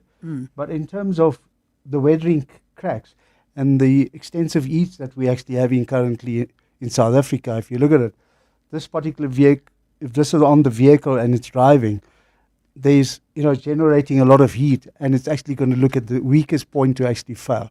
So although it's got a lot of tread on it, but it's not safe to drive on. This is the left. The middle one, if you look at it onto the middle. Okay, I'm going to have to, so you're going to have to turn more towards the mic. Otherwise, we're losing you slightly. Okay, sorry about that. So if you look at the one in the middle, it's more, if you look at it, it's got tread, but it doesn't have tread from one end of the And when you shop. talk about thread, layman's terms here, those are the bits on the side, right? So if you look at it, layman in the street, obviously this is called a treadmill depth gauge, where the layman doesn't actually have it. So what I've actually done, I brought a little matchstick, Okay. which has got a little, you can see the brown part, which is head. If you actually put this onto a tire, and if you don't see it, if you look at it from this angle, then you know your tire is actually on the legal limit, which is 1.6 Okay, millimeter. so you've taken the match and you've shoved it in where there's a groove. Correct. Okay, and then so that the thing is not to see the head. That's it. But if you look at it from a layman, just from a tire guy, on the left and on the shoulder of the tire, it's got like a little rectangular. Mm. And if you look straight from that rectangle to here, it's got this raised rubber. Mhm. And if your tread is onto that, which means you need to replace it. Okay, so again, there's like a groove in the tire, and you're just saying if that groove is really not Worn, there, right? yes. Okay, if it's worn. Yes. Okay, and then the last tire. The last tire, you can look at it, it's still got some tread on it, but due to maintenance issue here where this particular person who drove with this tire did not maintain it, and obviously it's got on the middle where this tread been worn out, and if you look at it, that's the tread wear indicator. And to add on to this tire was actually repaired onto the sidewall, which you shouldn't be repairing a tire on the sidewall because that's Okay, so this tire is very, very smooth in the middle, so that's obviously another red flag, right? correct. And it's got a repair on the sidewall, which this tire shouldn't be actually on the vehicle because it could fail. So when you talk about a repair, I mean, my last car, almost like once a week, the left back tire I'd get a nail in there or something, which would be fixed. Okay. Does that make it unsafe? Well, no, so it's best that you take it to a tire expert, like for example, Superquick. They will inspect the tire because you obviously have to deassemble the rim, take the rim off the tire, Right. inspect and see if there's any damages. And should there be any damages, then that tire is not safe to repair. If there's no damages on the inside where you got the casings that's been damaged, then so- you can repair it. But again, always do a safe repair. You get some of the guys that do it's called a string repair. I don't actually promote that. I prefer a mushroom plug from the inside that you fix it. The reason being, if you fix it from the out and you're driving, all the debris actually gets back to where you repaired it, and that it could tire actually could be fail. worse. Yes. So these tires, smooth, all of those things that you described, how dangerous are they if you had to drive on that type of tire? So if you look at these sort of tires that I'm demonstrating currently here, it's not safe. And number one, if you're traveling and you have a storm and now you want to actually maybe apply your brake, and when you apply your brake, because You're just going to slide. you're going to slide, the vehicle is going to aquaplane, and then you're going to get a fright of your life. Obviously stay calm and take control of the vehicle. So it's not safe from a legal compliance or legal point of South Africa's laws. Mm. All right, we're going to take a spot break now, and then afterwards I want to hear from you what sort of checklist that we need to go through every day. Are your nails discolored, brittle, crumbly, or appear ragged? Are they thickened or starting to lift off the nail bed? You may have a fungal nail infection, which can lead to discomfort, limit your activities, and have a negative impact on your social life because of the embarrassment. New Turbane Nail treats fungal nail infections by directly killing the fungus. It requires no filing before application and dries in about 30 seconds once applied. Ask your pharmacist about New Turbane Nail and say goodbye to fungal nail infections. Year in, year out, we're fixing tires faster than a Formula One pit crew. My team is on top of things like tire whisperers. If an unforeseen accident were to happen in my workshop, at least I've got My Way business insurance to keep the wheels turning.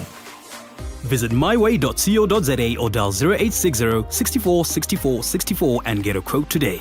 My Way is a licensed non-life insurer and FSP. T's, C's and standard rates apply. My Way. Live your way. 702. The car feature. I'm speaking to Dev Naidu, tyre safety expert and fleet manager at Superquick, who brought in 3 tyres that shouldn't be on the road at all. So thank you for bringing those in and describing to us what it is that we should look out for. And this is really important because if you think of some of the issues we've seen with scholar transport in particular. The South African Human Rights Commission's recent report into the scholar transport program in the Northwest, I mean, it was particularly disturbing, but they said that many buses operate with worn-out tires, faulty or non-functioning brakes. I mean, if you've got worn-out tires, I mean, it really is, as many people call them, coffins on wheels, right? Correct. So what should you be looking out for? What makes a faulty tire? How bad should it, what should you look for? So if you look at, if I just look at these tires that's in front of me currently, although it has tread, obviously do sidewall inspections. Yeah. Make sure they haven't got any bulges Yeah. on them, and obviously any cuts, because that could actually, the tire could fail. So it's to look at those sort of parts on the tire as well. Another thing, what you can actually do with your tires or the vehicle is at least check your pressures at least once a month, preferable in the morning at cold pressures, and obviously inflate it at the manufacturer's specifications. That's one. And is it a problem if the front is softer than the back? Because often you'll see that happens. So Jane, so let's say if you got a vehicle, I'm just going to use a normal sedan. So obviously you drive maybe yourself every day, and the pressures could be 200 kps or kpi, sorry. And now maybe you got additional passengers, or you're taking a long distance holiday, and now you got luggages. So the first thing you should do, as I mentioned, check your pressures in the morning, and make sure that you inflate your pressures to the exact pressures. Yep. So if you look at it, rather just take it up by maybe a few K than leaving it, because it's going to be unladen, and then obviously it's going to affect your road holding of your vehicle as well. So the correct pressures are the most important. Pressures is one of the most important component in that tire, because without the pressures to that spec, your vehicle is not going to be, you wouldn't be able to. And I should imagine that'll do damage to the tire anyway, right? Tire. And as well, we're all looking at saving money, which boils down to fuel, because it affects your fuel as well. Okay. So there's a whole lot of other critical factors that you need to actually look out And for. Abel here in the studio was showing us pictures of his tires that he had to replace. I mean, they looked pretty good. Correct. Then you got to replace them, and we know that tires are expensive. No, they are. How important? How do you know if you're getting the right tire for your car? Are second-hand tires good?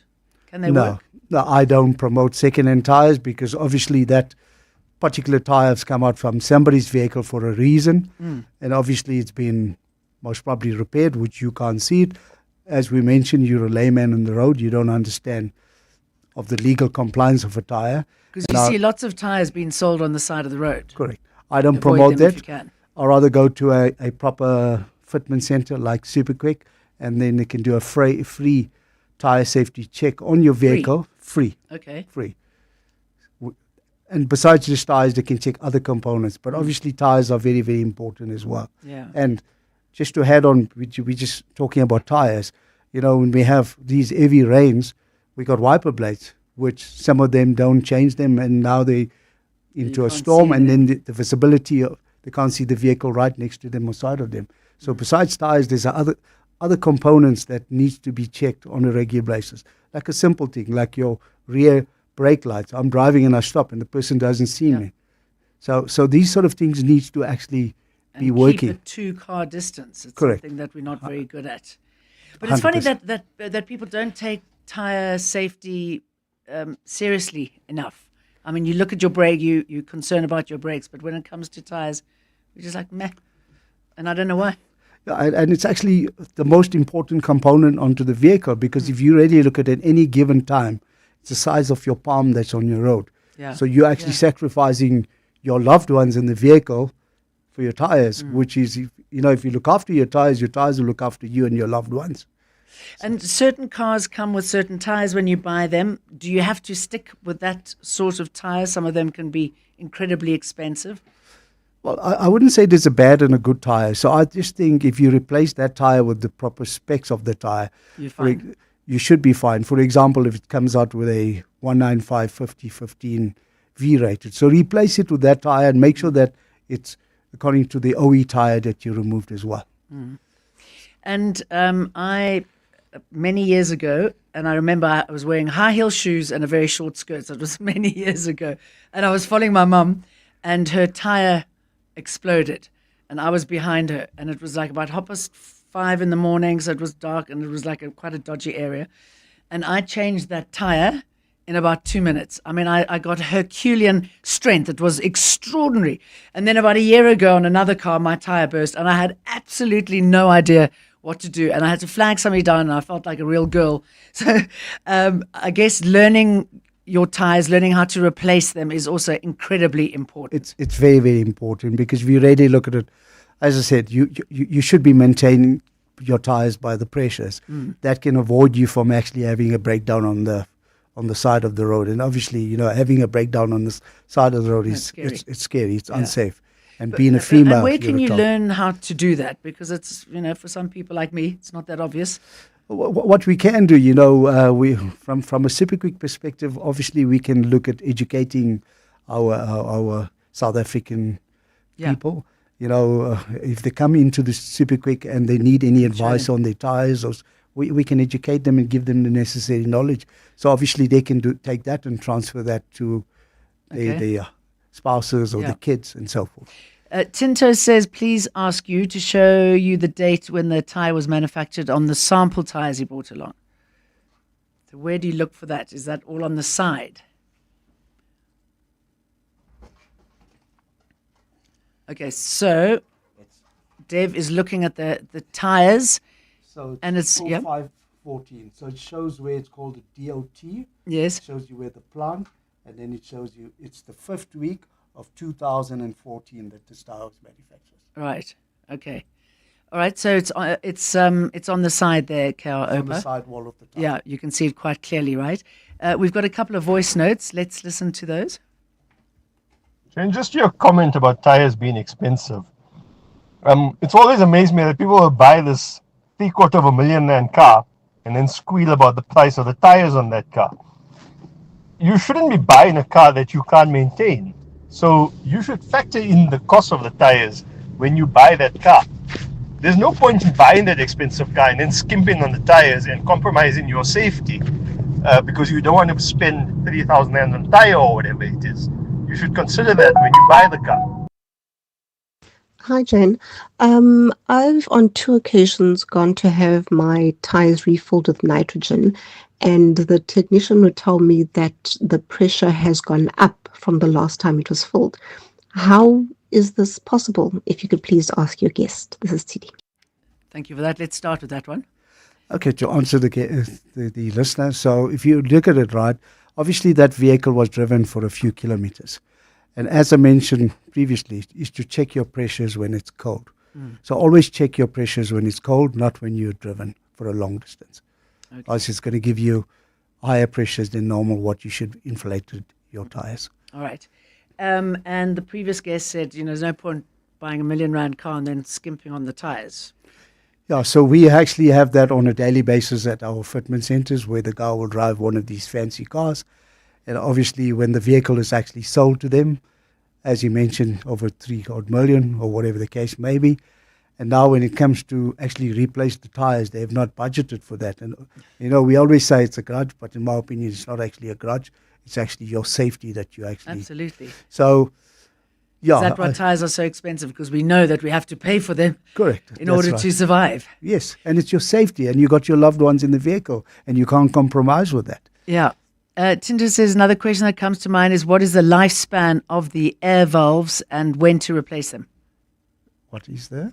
The air valves. I guess. Oh, the valves, the side valves. Okay, so the most important thing actually on the side air valves, it's got a little valve cap. Mm-hmm. Make sure when you stop at any filling station and checking your pressures, when you remove that to top up the correct pressure, and then obviously screw that back on, because without that, obviously you're going to get debris that's going to go into the tire and actually is going to damage that valve. Mm-hmm. So a valve, you can actually see it if it's damaged. It'll start leaking between the rim. Again, take it to one of the nearest Super Quick outlet. They can check it out for you, check the pressures as well. And going back to the date, should you say, okay, after 5 years I'm done, this tire is done, or is it just purely on the tread, the state of the tread? No, it's actually based on the tread, and obviously it's based. You actually have to inspect your tire.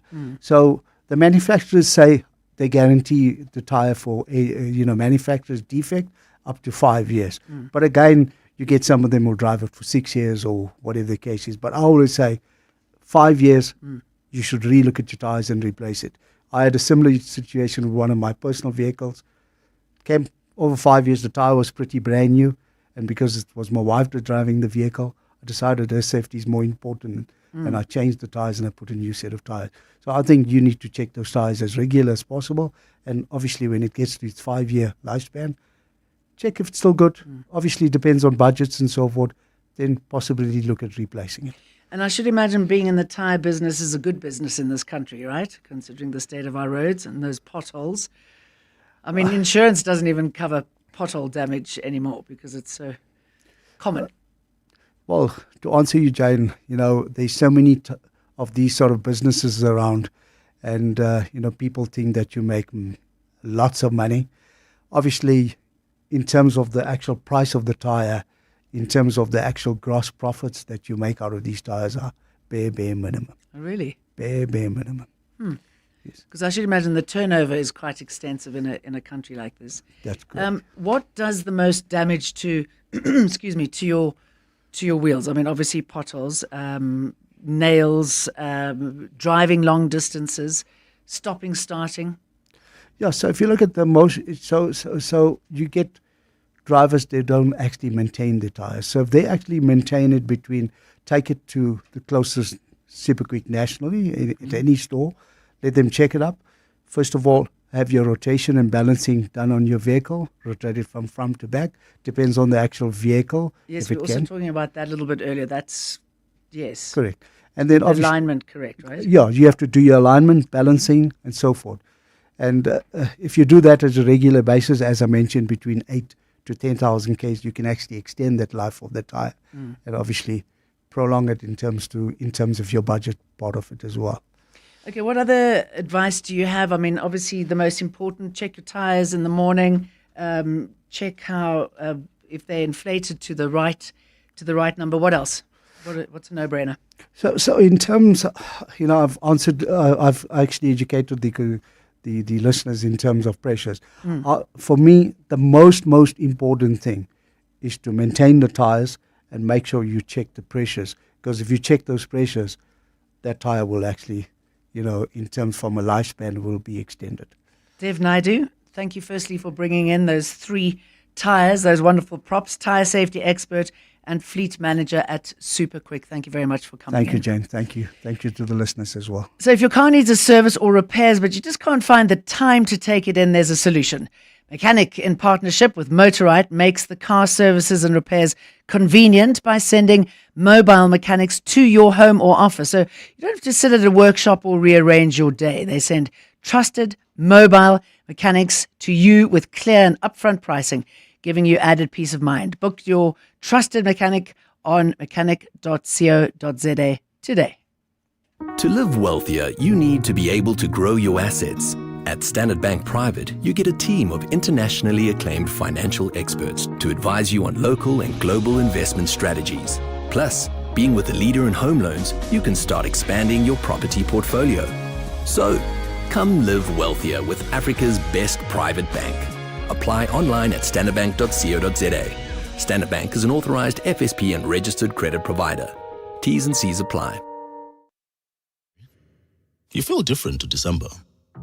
December was nice, wasn't it? January is strange like that. Because as much as December was easy, January is hard. Giving things up, getting fit, looking ahead, making plans, changing plans. And 11 months later, it's December again. And on it goes. Year after year after year. The thing is, December is how you should feel when you retire. And all the time you spend getting there should make it worth it. That's why, after 50 years of investing, we've learned that time is the greatest gift of all. And the good news is, if you invest early, time gives you money. And then money gives you more time to do the things you want to do. Like turning your Januaries into Decembers. Ellen Gray, long-term investing. Ellen Gray is an authorized FSP. And it's now 3 o'clock, time for the news. This is EWN. KZN Police Commissioner accused of shielding Kat Matlala for intel on Sibiya, and we've now, for the first time, exceeded the 2019 arrivals. A record number of tourists hit South African shores in 2025.